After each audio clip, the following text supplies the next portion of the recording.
Merci beaucoup. Merci. Et on continue avec une chronique qui nous aide à mieux vivre au quotidien avec les recettes et astuces de Catherine.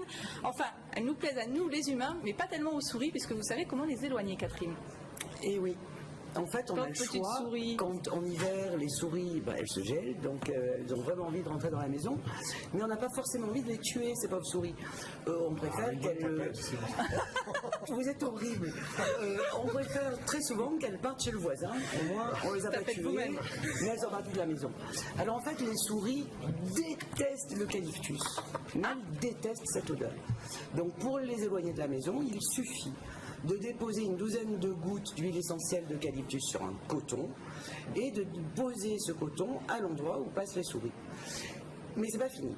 Elles détestent également le poivre. Ah ouais. Donc si on n'a pas sous la main de l'huile essentielle d'eucalyptus, mais qu'on voit passer une petite souris au milieu de sa chambre... Oui, mais alors ça l'éloigne de là où on a posé le poivre ou l'eucalyptus, mais elles partent peut-être pas forcément de la maison. C'est-à-dire qu'il vaut mieux ouvrir un petit peu quand même la porte pour qu'elles sortent, et effectivement, elles vont partir parce qu'elles ne supportent pas ces odeurs. Elles iront chez le voisin.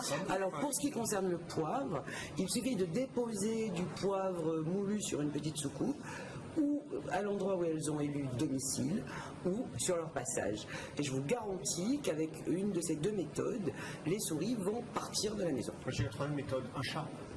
Ah, absolument. C'est pas bête, ça. Absolument, tout à fait, mais on n'a pas forcément tous un chat à la maison. C'est vrai aussi. donc voilà.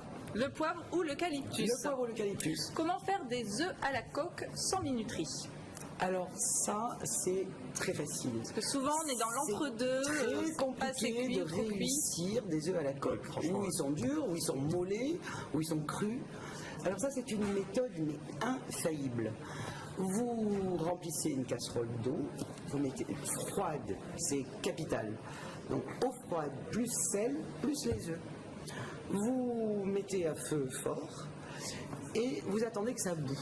Quand l'eau bout, vous comptez jusqu'à 3, vous éteignez le feu, vous sortez vos œufs et ils seront pile poil à la coque. On fait 1, 2, 3 et ça suffit. On attend que ça bout d'abord. Hein. Oui, mais une fois que ça bout, on fait 1, 2, 3 et c'est bon. On met les œufs avec du sel, on attend que ça bout. On compte jusqu'à 3, on éteint le feu, on met dans le cocotier, Le cocotier, ouais. Et on se régale avec les mouillettes et le beurre. Ah, voilà. Il faut essayer cette semaine, en plus ça paraît simple. On testera. C'est inloupable. Je vous assure que c'est c'est pas trop compliqué. 1, 2, 3, ça devrait aller. On sait compter jusqu'à 3 en tout cas ici. Et vous m'en donnerez des nouvelles la semaine prochaine. Promis. Ça va. Ouvrir un tiroir coincé, comment on fait? Facile aussi. Tout est facile avec Catherine, c'est ça qui est formidable. Facile et surtout pas cher, hein, parce que vous remarquerez que les recettes que je donne, elles coûtent pas grand-chose quand même. Hein. Alors, vous savez, c'est insupportable, la vieille commode qui bouge un peu, on n'arrive pas à ouvrir le tiroir, alors qu'on doit prendre un pull, on est à la bourre. Savon de Marseille, bien sec, et on frotte les parties coulissantes du tiroir avec du savon de Marseille. On insiste un petit peu, après on ferme 2 ou 3 fois le tiroir, et c'est fini, il est complètement décoincé. Si jamais on n'a pas de savon de Marseille, on le remplace par une bougie blanche, parce que sinon ça va colorer le montant du tiroir. Là, en 2 secondes, votre tiroir est décoincé. Et voilà. C'est excellent. Tout simple. Comment raviver maintenant un vêtement qui était noir ou foncé, qui est un petit peu passé? Comment on fait pour raviver la couleur si on n'a pas la lessive qui tue? J'hésite à vous dire que c'est très très simple. Alors d'abord, si c'est juste pour le raviver, alors 2 solutions. D'abord, c'est un linge noir ou foncé qui va à la machine à laver. Donc on le met dans la machine, sauf que dans le compartiment de l'assouplissant, on met un demi-verre à moutarde de vinaigre. Comme ce sont des vêtements foncés, on peut mettre du vinaigre de vin ou du vinaigre blanc d'alcool sans aucun problème.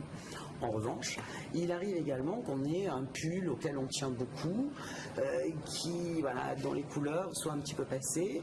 Là, on le lave à la main, bien sûr, et en dernier rinçage, on rajoute du vinaigre. Sauf que tout ceci doit se faire à l'eau froide. Et voilà. Très bien, on retient tout ça. Merci beaucoup Catherine. Je rappelle que l'on peut retrouver toutes vos recettes et astuces dans votre